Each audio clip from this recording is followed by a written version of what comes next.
Shalom, selamat pagi saudara-saudara yang saya kasihi di dalam Tuhan Yesus. Bagaimana kabarnya? Tentu semuanya sehat bukan? Haleluya. Itu sebabnya mari kita bersiap untuk menerima renungan pagi. Kita satu di dalam doa. Bapa yang maha baik, kami ucapkan syukur dan terima kasih. Semalaman telah berlalu dan kami boleh menikmati tidur dengan baik. Dan pagi ini kami ingin mendengar firman-Mu disampaikan kepada kami sebelum kami melakukan aktivitas kami di sepanjang hari ini.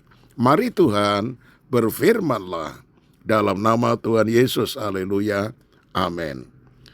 Tema pada renungan pagi ini yaitu sisi penderitaan dari kekristenan.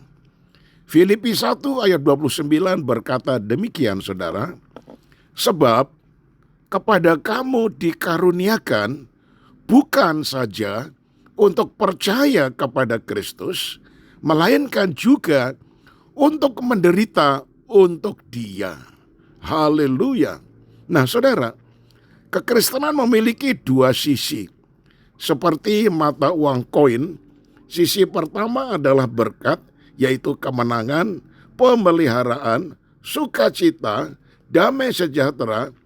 Sementara sisi yang kedua adalah penderitaan, mesti bayar harga, ketaatan, pergumulan, yang merupakan suatu proses tidak mengenakkan menurut kita.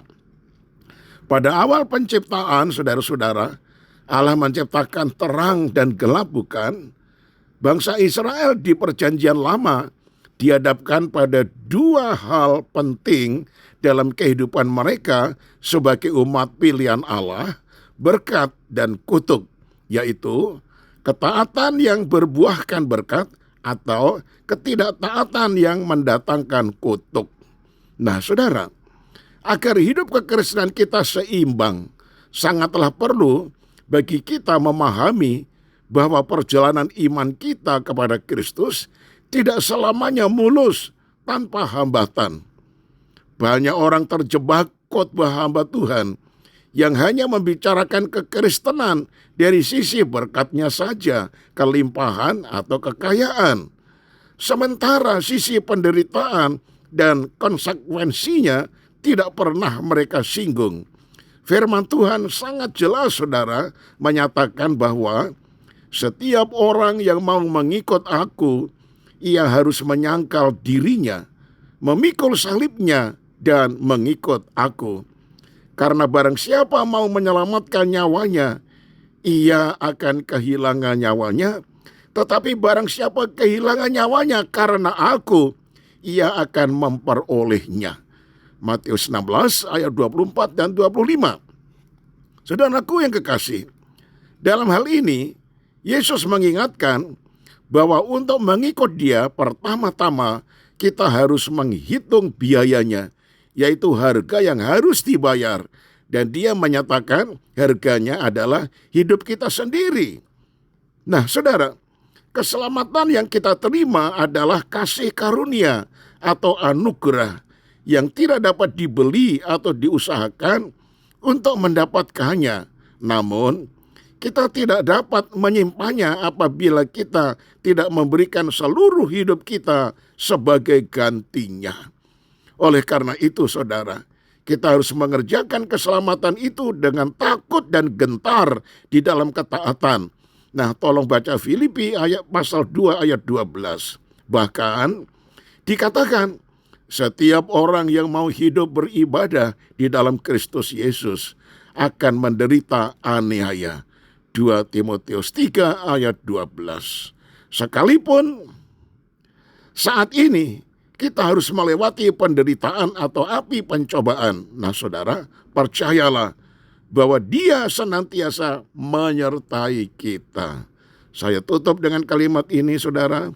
Tuhan Yesus sendiri harus menderita untuk masuk ke dalam kemuliaannya. Haleluya.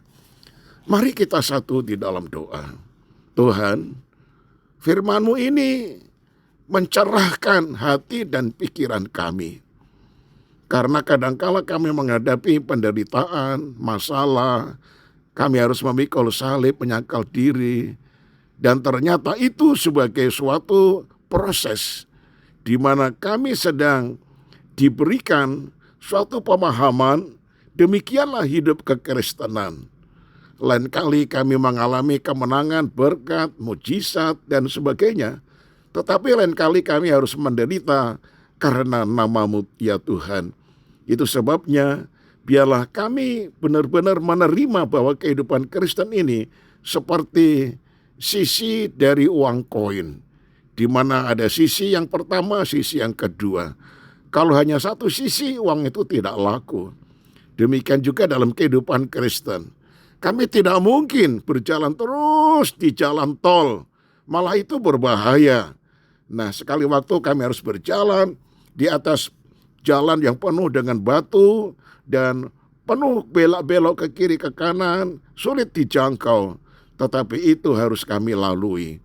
Sebabnya ya Tuhan, sadarkan kami. Tidak hanya memilih khotbah yang hebat-hebat, banyak leluconnya, bisa guyon dan lain sebagainya, yang menawarkan berkat, mujizat, kesembuhan, kelimpahan, kekayaan, dan sebagainya. Tetapi tidak pernah mendengar khotbah tentang penderitaan, harus memikul kayu salib dan sebat dan sebagainya.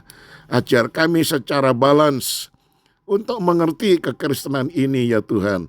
Lain kali kami tertawa, lain kali kami menangis, lain kali kami bahagia, lain kali kami menderita.